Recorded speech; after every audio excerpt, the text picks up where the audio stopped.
को आगे बढ़ाते हैं, अपने राजनीतिक मेहमानों की तरफ मैं रुख कर रही हूं। अनिला सिंह जी, पहले मैं आपके पास आ रही हूं। जो ये बायोमेट्रिक कैप्चर अभियान जो शुरू हो रहा है, वाकई आपको लग रहा है मणिपुर हिंसा का यह मुद्दा सुलझ जाएगा इससे? मेरी सबको राम राम। और मैं अपनी बात की शुरुआत दो लाइनों से करूंगी कि षड्यंत्र करने वालों को महाभारत जान लेनी चाहिए कि षड्यंत्र करने वालों का अंजाम बहुत बुरा होता है। जिस प्रकार का षड्यंत्र मणिपुर में आज की तारीख में भी चल रहा है, चलाने का प्रयास किया जा रहा है, जो लोग चला रहे हैं उनका अंजाम पहले भी बुरा हुआ और अब तो बेहद बुरा होगा। उनकी एक टोली जो है अभी हाल फिलहाल में मणिपुर भी पहुंची है और हमने देखा कि वहां पर लोगों का दुख जानने के लिए, शोक मनाने के लिए, उनकी गमी में शामिल होने के लिए, तथ्य जानने के लिए एक टोली INDIA की वहां पे गई।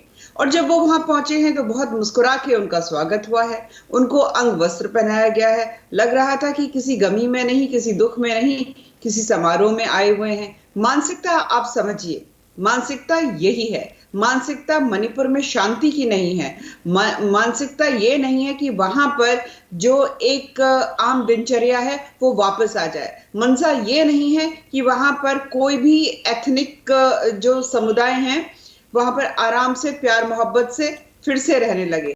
वहां पर फिर से कहते हैं ना, जो जख्म है उनको कुरेदने के लिए ये टोली वहां पर पहुंची है। पर ठीक है, हमारा देश जो है आजाद है, हमारे देश जो है संविधान से चलता है, संविधान हमें ये स्वतंत्रता देती है।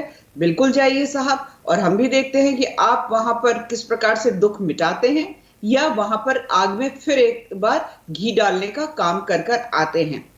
मणिपुर में और चाहे मैं बात करूं पूरे, अभी राजीव जी ने बहुत अच्छे से और विस्तार से नॉर्थ ईस्ट की सिचुएशन समझाई, बहुत अच्छी तरीके से उन्होंने समझाई। और वाकई में एक अरसे, मैं कहूंगी तकरीबन कुछ नहीं तो 60-65 दशक से नॉर्थ ईस्ट को इस तरीके से कर दिया गया था कि लगता था वो हमारे भारत का हिस्सा ही नहीं है।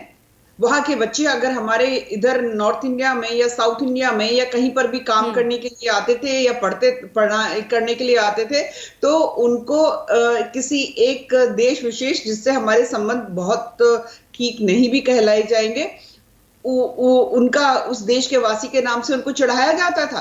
परंतु प्रधानमंत्री नरेंद्र मोदी जी जब से आए, उन्होंने नॉर्थ ईस्ट पे बहुत ज्यादा फोकस किया। और जिस कदर वहां पे डेवलपमेंट का काम हुआ है, जिस कदर वहां पर इलीगल ड्रग्स का, इलीगल आर्म्स का, इलीगल इमिग्रेंट्स का धंधा पानी जो है वो चौपट हुआ है, वहां परेशानी लोगों को होनी ही चाहिए। मैं एक चीज पूछना चाहती हूँ पूजा जी, ठीक है राजनीति अपनी जगह होती रहेगी, ठीक है सत्ता आती जाती रहेंगी, ये सब ठीक है। राष्ट्र बड़ा है या राजनीति बड़ी है? अगर राष्ट्र बड़ा है तो क्यों नहीं ये नॉर्थ ईस्ट में एक हार्मनी, एक पीस जो है, शांति व्यवस्था फिर से कायम हो, उसके लिए प्रयास नहीं किया जा रहा। परंतु ये मणिपुर के बारे में बात करेंगे, पर केरला में जब हिंदुओं के खिलाफ कोई भी बात, ठीक है अनिला जी, ठीक है अनिला जी, आप विपक्षी सांसदों के दौरे को लेकर आप तमाम बातें कर रहे हैं, लेकिन मेरा जो मूल सवाल था, जो ये अब शुरू हो चुका है ये बायोमेट्रिक कैप्चर अभियान, क्या आपको लगता है, मैं इस पर चाहती हूँ आप इस पर थोड़ा सा कमेंट करें, क्या इससे मणिपुर मुद्दा, हिंसा जो चल रही है दो समुदायों के बीच, जिस तरह से तकरार है, क्या वो सुलझेगा? मैं सीधा पूछना चाहती हूँ। डेफिनेटली, बिल्कुल इसमें जो है सुधार आएगा। बिल्कुल होना भी चाहिए, बिल्कुल भी होना चाहिए। अगर भाई मतलब जो एक डिमांड है उनकी बहुत ही वाजिब डिमांड है, ऐसा तो है नहीं कि वाजिब डिमांड नहीं है। हमारे यहाँ पे आप एक षड्यंत्र पूरे देश में लगातार चलता आया है। इन लोगों को कुछ पर्टिकुलर राज्य के लिए, कुछ पर्टिकुलर एरिया के लिए बहुत ज्यादा एकदम से सिंपैथी आ जाती है। कश्मीर में जब पाकिस्तान से 5 लाख से ज्यादा मैला ढोने वाले लोगों को बसाया गया था, आप ये समझिए जब तक नरेंद्र मोदी जी आए और उन्होंने एक स्ट्रॉन्ग कदम नहीं उठाया 370 और 35 को लेकर, वहां पर तो उनकी नागरिकता तक नहीं थी, वो सरकारी नौकरी तक में भी नहीं जा सकते थे। ये क्यों है? आप एक राज्य को दूसरे लेंस से देखेंगे, दूसरे राज्य को दूसरे लेंस से देखेंगे, और आप एक चीज पे अड़ जाएंगे। अगर चर्चा होगी तो प्रधानमंत्री के साथ ही चर्चा होगी, नहीं तो नहीं होगी।